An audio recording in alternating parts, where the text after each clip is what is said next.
Il y a plus de 10 ans de cela, j'ai découvert un truc que j'ai appelé la Tradobulle et c'est un peu, on va dire, une marque de fabrique. Et c'est la chose suivante, lorsque vous avez une bougie entière, j'ai bien dit complètement entière, sous la Bollinger inférieure, eh bien ça déclenche une stratégie d'achat et vous allez voir que très souvent, on va aller chercher la Bollinger supérieure, on va aller chercher la M20, on va même parfois aller chercher la Bollinger supérieure. C'est ce qui s'est produit ici. Ça s'est produit également un petit peu plus tard, là, vous voyez, avec cette bulle-là. Et vous savez quoi? Eh bien, ça vient de se produire également aujourd'hui sur cette bougie là. On va voir si on peut gagner de l'argent avec cette stratégie. Salut, c'est Trado, je suis content de vous retrouver pour la mise à jour de l'analyse technique du CAC 40 avec une séance de baisse aujourd'hui. Bon, c'est pas surprenant, on savait hein, statistiquement que c'est ce qui était plausible qu'il se passe. Je vous renvoie à la vidéo d'hier. En tout cas, la bonne chose, c'est qu'on a atteint un des objectifs qui était le comblement de ce gap. On savait que c'était une ouverture béante qui ne demandait qu'à être comblée une fois qu'on s'en rapprochait. On s'en était rapproché, on a touché, on a rebondi dessus in extremis sur la séance d'avant-hier. La séance d'hier a été fatale au gap, on l'a comblé et on peut donc l'enlever. Et on peut espérer que la baisse soit terminée dans l'immédiat pour des raisons que je vais évoquer un petit peu plus tard. Mais à moyen terme, enfin pas à moyen terme, à l'espace de quelques jours, je pense qu'il est plausible que l'on aille solliciter la zone de support des 71, 60, 71, 30 pour différentes raisons. La première, c'est parce qu'il faut bien faire les choses et que pour faire bien les choses, eh bien, on va chercher un support et pas simplement un gap. Pour rebondir, c'est pas toujours vrai, mais c'est généralement le cas. La deuxième des raisons, c'est parce que si on utilise les retracements de Fibonacci, il est classique, très classique que l'on aille chercher un niveau clé avant de rebondir. On sait qu'on a eu une hausse ici qui était funiculaire. Quand la hausse comme ça est violente, eh bien généralement on va chercher 50 à 61,8% de retracement de Fibonacci dans la correction. On n'a cherché ni l'un ni l'autre. On s'est rapproché des 50, mais on l'a pas fait. Et j'ai quelque chose en tête qui serait à peu près comme ça. On verra. On a également d'autres éléments à prendre en considération. Vous voyez cette zone jaune là, j'en parle depuis maintenant des semaines, c'est une zone de résistance qui a changé de polarité, qui est devenue support. Ah non, je me suis trompé, oui, c'est là. Et ça correspond à cette zone ici. Hein. Et vous voyez que cette zone était résistance, elle a été cassée, elle a changé de polarité, elle est devenue support, on l'espère. Mais étant donné qu'elle est tracée sur les données mensuelles, il est donc plausible que on puisse transiter vers le bas avant finalement de la préserver à la fin du mois. La fin du mois, c'est pas pour tout de suite, ça sera mercredi. Et donc à partir de là, on peut continuer à l'enfoncer tout en la préservant, c'est-à-dire en clôturant à l'intérieur mercredi. Donc c'est pour ça qu'on n'est pas tiré d'affaire. Et si on revient sur les données journalières, on constate que le chandelier japonais du jour n'est pas bon. Hein. Alors c'est sûr que on verra que c'est un peu compensé par d'autres éléments, mais c'est un chandelier qui est rouge, qui n'a pas de mèche haute. Autrement dit, il est plus plausible que l'on aille vers le bas que l'on ait fait les plus bas. D'ailleurs, si on a des bougies Aiki-Nashi, vous pouvez le constater, hein, c'est une grande bougie baissière, grande bougie rouge sans mèche haute. Bref, il est plausible que l'on aille plus bas. Et c'est confirmé par le Three-Line Break. Une fois de plus, vous comprenez son statut de petit chouchou de votre serviteur. Parce qu'une fois de plus, hein, alors que l'on se demandait, et moi le premier, si la baisse était terminée, on était toujours dans une séquence baissière. Et on ajoute un autre bloc rouge à la série. On va regarder autre chose maintenant. On va regarder les autres. Ah oui, alors j'en ai parlé hier, mais j'en reparle aujourd'hui parce que c'est toujours d'actualité. On a la fourchette de chiffres. On sait qu'elle ne nous sert plus à grand chose à présent, hein, puisque comme vous pouvez le constater, on en a touché la médiane. Une fois qu'on a touché la médiane, je ne regarde plus les fourchettes, hein, ça a moins de pertinence. Attention, on m'a demandé comment on faisait pour trouver chiffres et Andrews. Je vous ai expliqué que ça, en fait, ce sont des outils que vous retrouvez sur notamment PRT, mon partenaire PRT. Vous avez un lien en dessous de la vidéo pour ouvrir un compte gratuit avec PRT. Et la fourchette d'Andrews, par contre, elle, eh bien, n'est pas encore pour l'instant invalidé, hein, puisqu'on est revenu à l'intérieur, vous le savez, plus haut, plus bas, plus haut, et on est à l'intérieur. Et si on devait aller chercher la médiane, mais j'ai vraiment du mal à y croire, hein, eh bien, on aurait encore notre chemin de croix 6% à perdre. Et J'ai vraiment du mal à y croire. Maintenant, c'est vrai que je ne suis pas dans le secret des dieux, mais voilà, normalement, si on va chercher la médiane, c'est moins 6%. À noter enfin, au niveau des éléments chartistes, que j'avais dit que lorsque l'on ouvrait un gap ici, à moins qu'il soit comblé immédiatement, on a un objectif qui est d'aller chercher la même distance parcourue avant le gap reporté par-delà le gap. Ça donnait pour objectif d'aller chercher la zone des 71,60, 71,30. On ne l'a pas fait non plus. Regardez les éléments techniques. La moyenne mobile à cette période est descendante, on est en dessous, donc la tendance immédiate est baissière. De même que la moyenne mobile à 20 périodes, on a eu notre faux croisement ici, dont on savait que derrière il impliquait que l'on continue de baisser. Bon, bah c'est fait à minima, mais en tout cas c'est fait. Vous avez remarqué également que le super trend est toujours baissier, ça on l'avait dit hier, et on avait également vu les PRT bands qui sont maintenant baissières, comme on peut le voir, et j'avais expliqué que, enfin non, je ne l'ai pas expliqué hier, j'ai expliqué lors d'un précédent test, que lorsque l'on clôture une fois en dessous, il est plus plausible que l'on clôture une autre fois plutôt que l'on ait fait les plus bas. Et vous voyez, clairement, il n'y a pas beaucoup de faux signaux avec ces indicateurs qui sont très très lourds, et ça y est, c'est fait. Et j'aimerais attirer votre attention sur quelque chose qui est un peu plus, on va dire, intéressant aujourd'hui et qui va faire l'objet du test. C'est, ah oui, attendez, non, je vais en parler tout de suite. Donc les bandes de Bollinger. Pourquoi? Parce que si vous êtes des habitués de mon format, vous savez que j'ai un truc que je suis et que je ne peux pas nommer autrement que Tradobull, parce que je ne sais pas comment ça s'appelle autrement, mais j'ai remarqué au début de ma entre guillemets carrière d'analyste technique trader un phénomène qui est le suivant.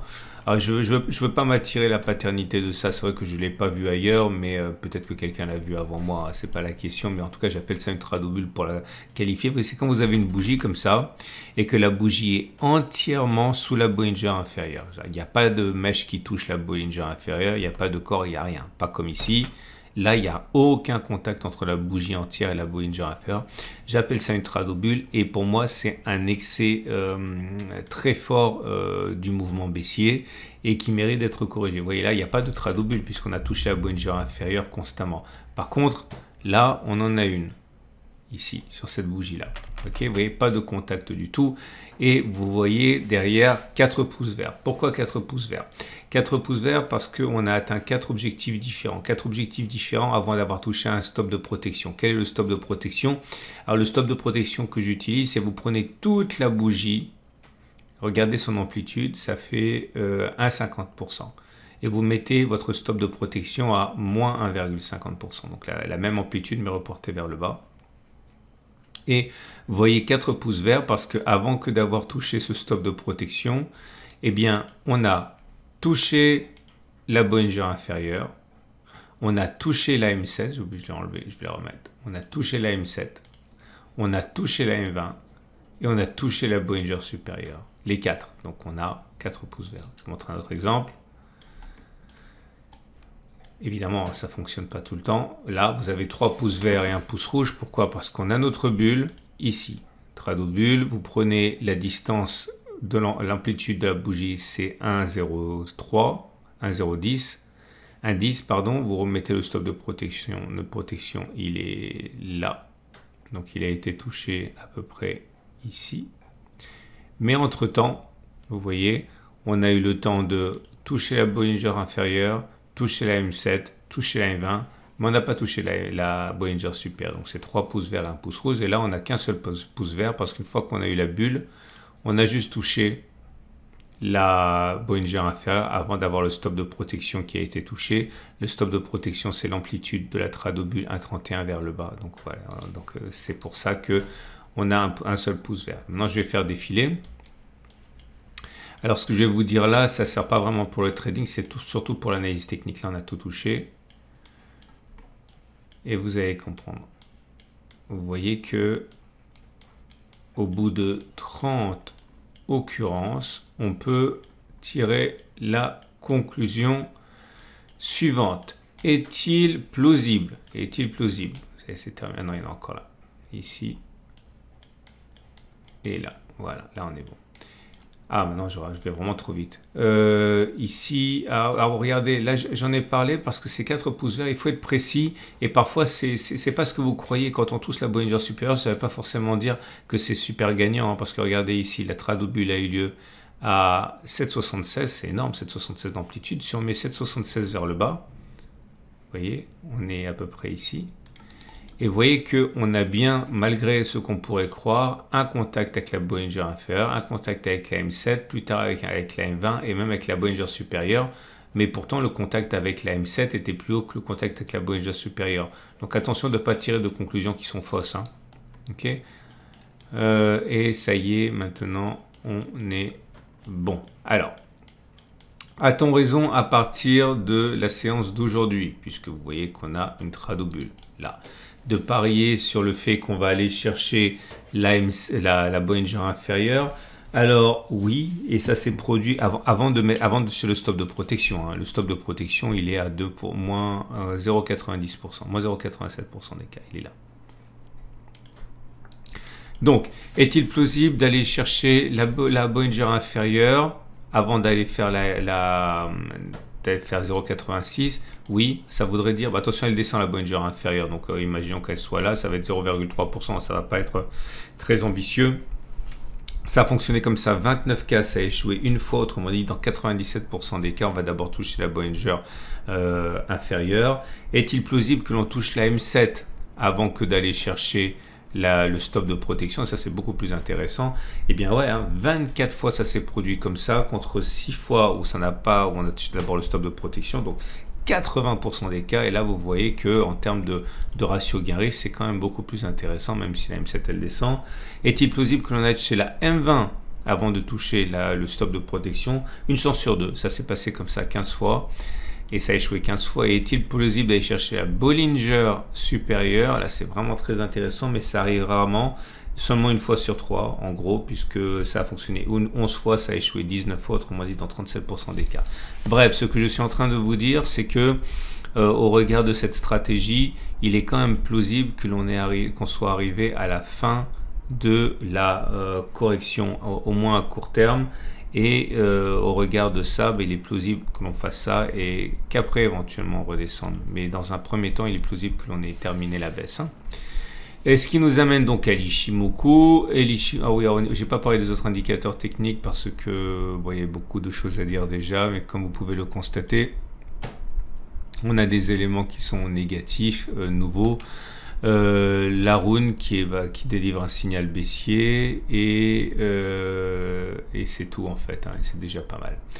Et ce qui nous amène donc, je le disais, à l'Ishimoku qui se dégrade mais qui reste neutre globalement puisque comme vous pouvez le constater, on est toujours à l'intérieur du nuage, donc la tendance de fond est baissière. Par contre, la tendance immédiate la tendance de fond elle est neutre. Par contre, la tendance immédiate et la tendance générale sont baissières puisqu'on est en dessous de la Tenkan et en dessous de la Kijun. Et on va donc terminer avec les trades. Alors, votre rendez-vous avec IG. IG, bien plus que du trading. Une équipe d'experts à vos côtés. Les trades. Que peut-on faire? Alors, si vous êtes haussier, eh bien, vous avez un point d'entrée éventuellement. J'avais pas du tout prévu qu'il y ait une tradobulle lorsque j'ai fait mon analyse d'hier. Et bon, c'est pour ça qu'au jour le jour, c'est intéressant ce qui se passe. Mais ça remet pas en cause ce que j'ai dit hier, mais ça remet en cause ce qui pourrait se passer à court terme. Autrement dit, on peut très bien envisager quelque chose comme ça. Donc, vous pouvez par exemple acheter maintenant, viser la M20 puisque vous êtes dans le sens des stats, mettre un stop de protection comme on l'a dit. Hein. Éventuellement, vous pouvez mettre un stop de protection un peu en dessous de la résistance ici des 71,30. C'est une première solution. Si vous êtes baissier, vous pouvez normalement là, je pense que ce qui est bien, c'est d'attendre que ça rebondisse. Et une fois qu'on aura rebondi, eh bien, dans ce cas, reviser la résistance, parce qu'on a toujours des statistiques qui militent sur une continuation de la baissière, l'évolution baissière, hein, avec un stop de protection au-dessus de la M20, par exemple. Vous avez un bon ratio gain-risque. Quant à moi, vous le savez, je ne vais pas trop me répéter, mais l'idée, c'est que, je vais quand même le dire un minimum, parce que c'est compliqué, surtout que j'ai eu des demandes sur les vidéos YouTube. J'ai rentré un demi-risque ici précisément. Ça veut dire un demi-risque, j'ai mis un stop de protection ici. Ok. Un demi-risque, ça veut dire que si ma position était perdante, je perdais un demi-risque. Un risque total, c'est 0,5% du capital. Donc un demi-risque, je perdrais 0,25% du capital. Mais j'ai décidé, étant donné de l'impulsion baissière très forte, de déplacer mon demi-risque d'ici à là. ce qui fait maintenant que j'ai un risque entier. Ok, et on va voir comment ça se passe pour la suite, mais je ne vais pas renforcer, je vais en rester là pour l'instant. Ok, si jamais ça rebondit, si jamais j'ai envie d'acheter pour une raison ou une autre, je réajusterai du coup mon stop de protection, le remontant par exemple. Je fais des supputations là, parce que je ne sais pas ce qui va se passer, pour arriver globalement en cas de trade perdant avec deux demi-risques à un risque entier de 0,25%. On va pas se prendre la tête maintenant avec ça, on va voir comment ça se passe. Sachez pour l'instant surtout que je suis toujours en position haussière et que j'envisage de renforcer, mais pas dans l'immédiat. Ok, j'aimerais bien me renforcer éventuellement là, mais on va attendre des signaux. Voilà, c'en est terminé. Vous avez plein de vidéos qui vous attendent ce week-end. Vous avez également encore jusqu'à vendredi soir pour bénéficier des archives du cercle à moins 40%. Vous avez plus d'informations sur ça en dessous de la vidéo et je vous dis à tout de suite pour d'autres vidéos.